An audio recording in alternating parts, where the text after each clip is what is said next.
होने की दवाई।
ये नटखट सी ऋषिका की आंखें, इन आंखों में झांक कर कैसे कह दूं कि तेरी शरारत को सिस्टम ने छीन लिया यार।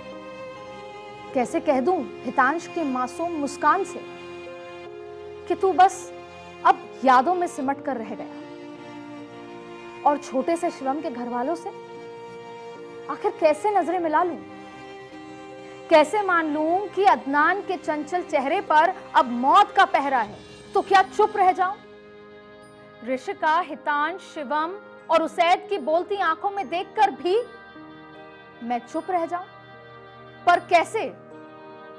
तो मैंने तय किया है कि मैं बोलूंगी। मैं बोलूंगी सिर्फ बिना खता के सजा पाने वाले 23 बच्चों के लिए नहीं। मैं बोलूंगी मेरी रियांशी के लिए। मैं बोलूंगी आपकी आद्या के लिए, अनमय के लिए और अब्दुल्ला के लिए। मैं बोलूंगी मेरे आज के लिए। मैं बोलूंगी आने वाले कल के लिए।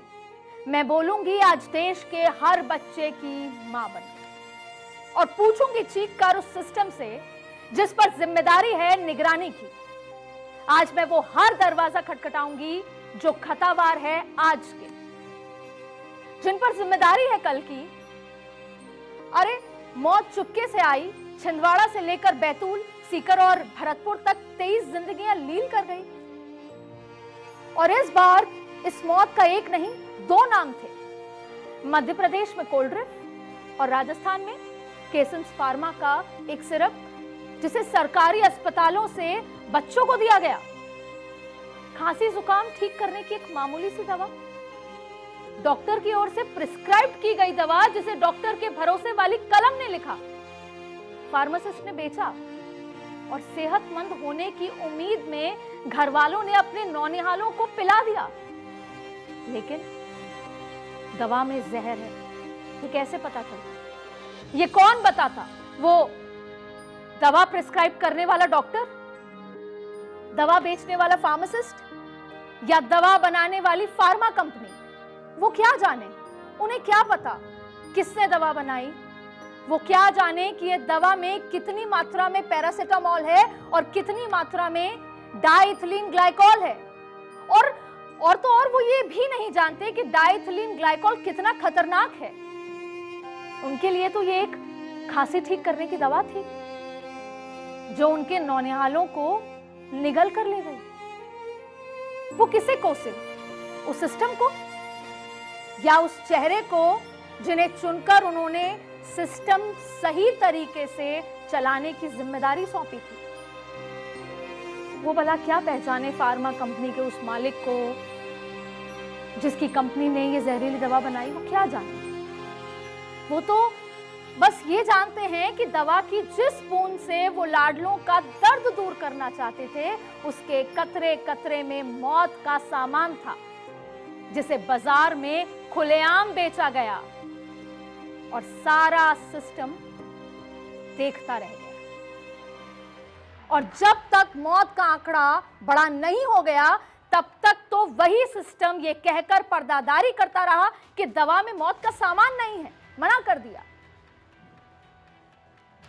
तो मैं उस सिस्टम को क्यों ना कोसूं जिसके पास भ्रष्टाचार के इस मर्ज का ना तो इलाज है और ना ही उसे रोकने का कोई तरीका, कोई प्लान।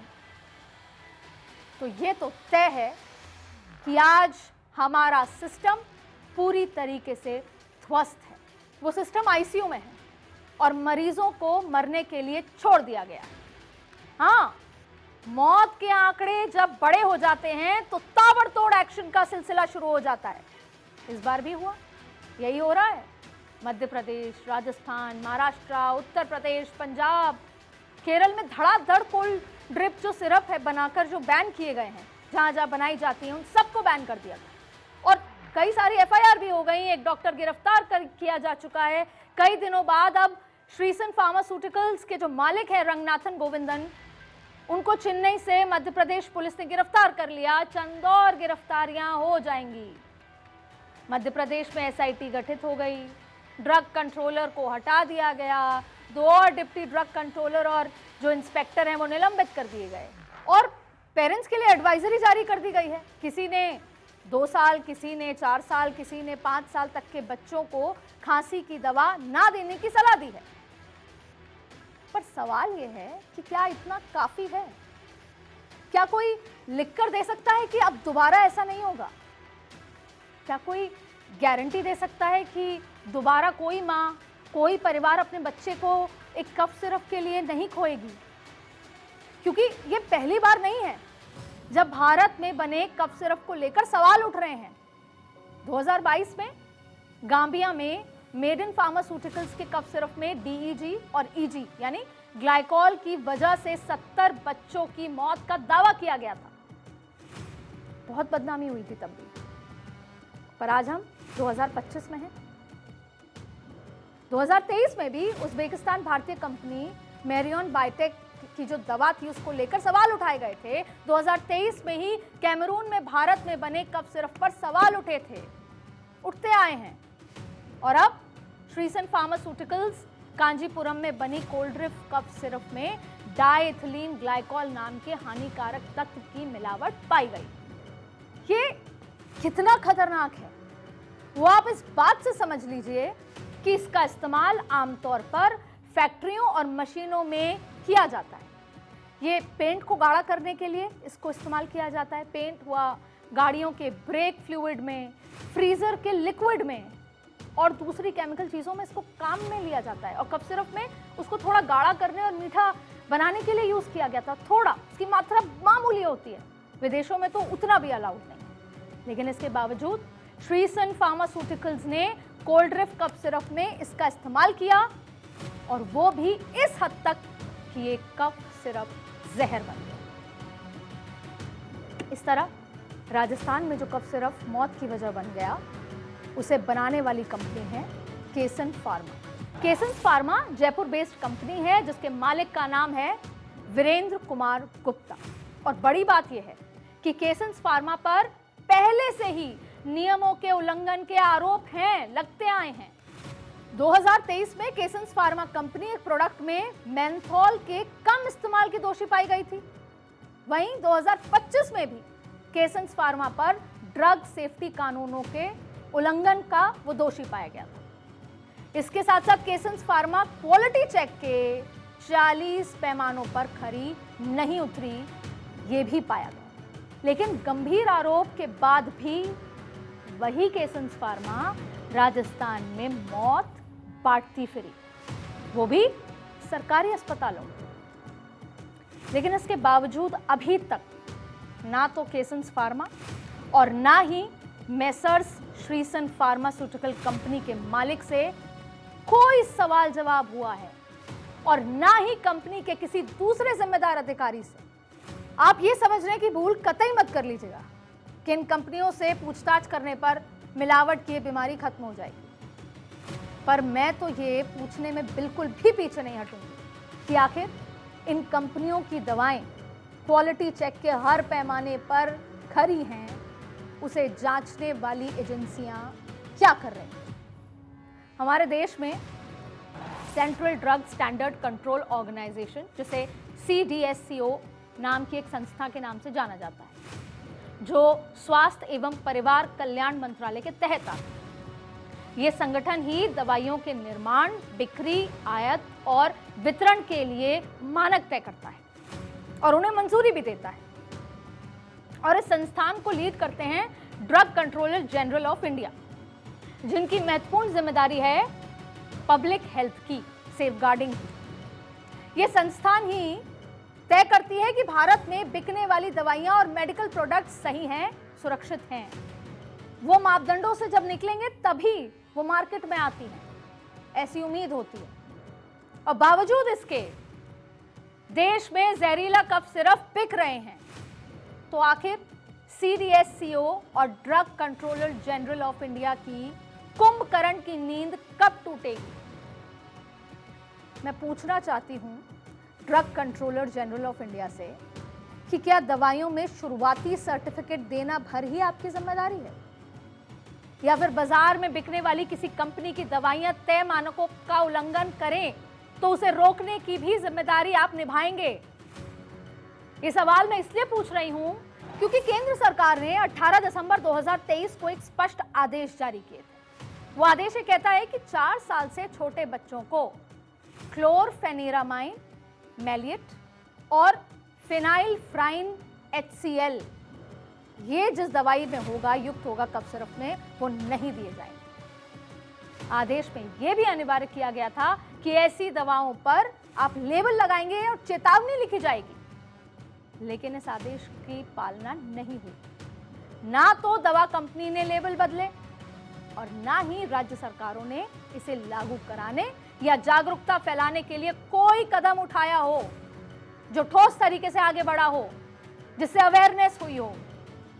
और अगर ये सब हुआ होता तो आज मध्य प्रदेश से लेकर राजस्थान तक ये मातम नहीं पसरा होता।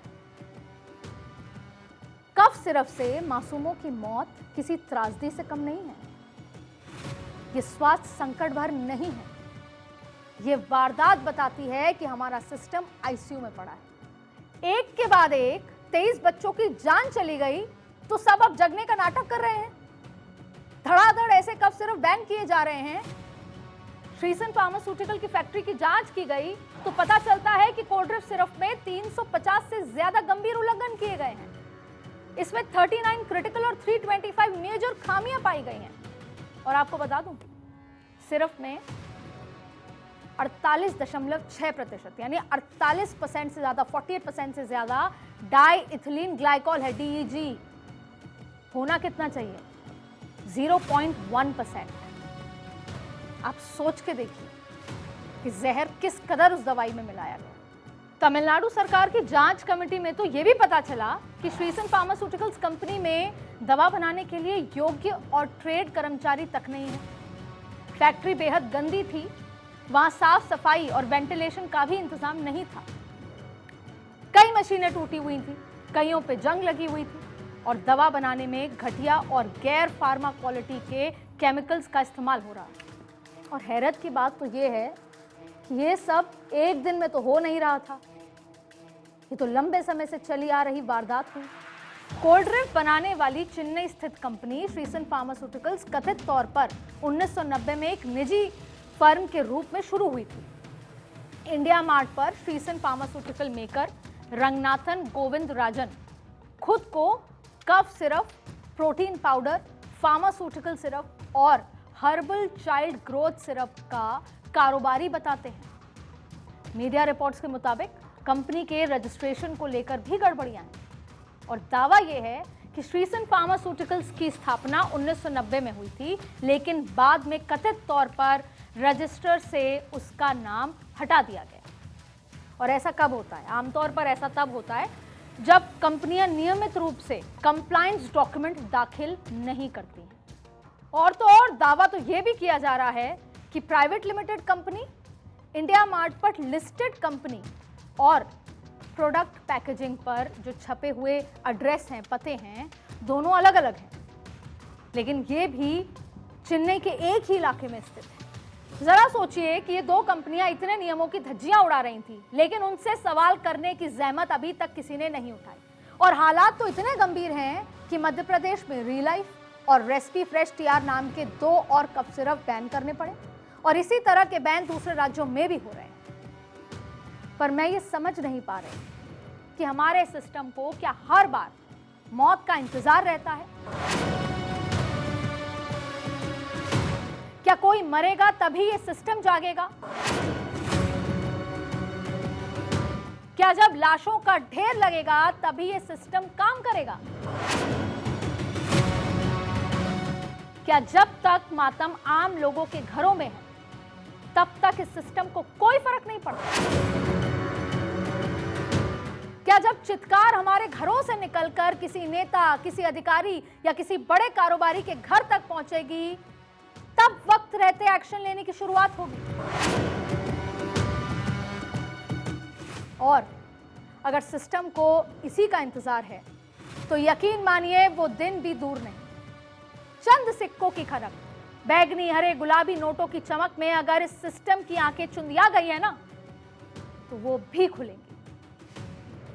आज आम लोगों के घर में मातम है तो कल तमाशा देखते सिस्टम का घर भी जलेगा, क्योंकि बच्चे उस मरे हुए सिस्टम को चलाने वालों के भी होंगे और उन बच्चों को भी खांसी जुकाम होता होगा। डॉक्टर के पास वो जाते होंगे और डॉक्टर उनके बच्चों को भी ऐसा ही कफ सिरप या दवा प्रिस्क्राइब करता होगा। पर जैसे हमें किसी ने नहीं बताया ना कि उस दवा में जहर है, वैसे शायद उन्हें भी कोई न बताए कि यह दवा जहरीली है। शायद उनसे भी कोई ना कह पाए कि सावधान, आगे खतरा है, क्योंकि वो कहते हैं ना, जैसा बोओगे वैसा ही काटोगे। आज पॉलिटिकल कॉरिडोर में इतना ही।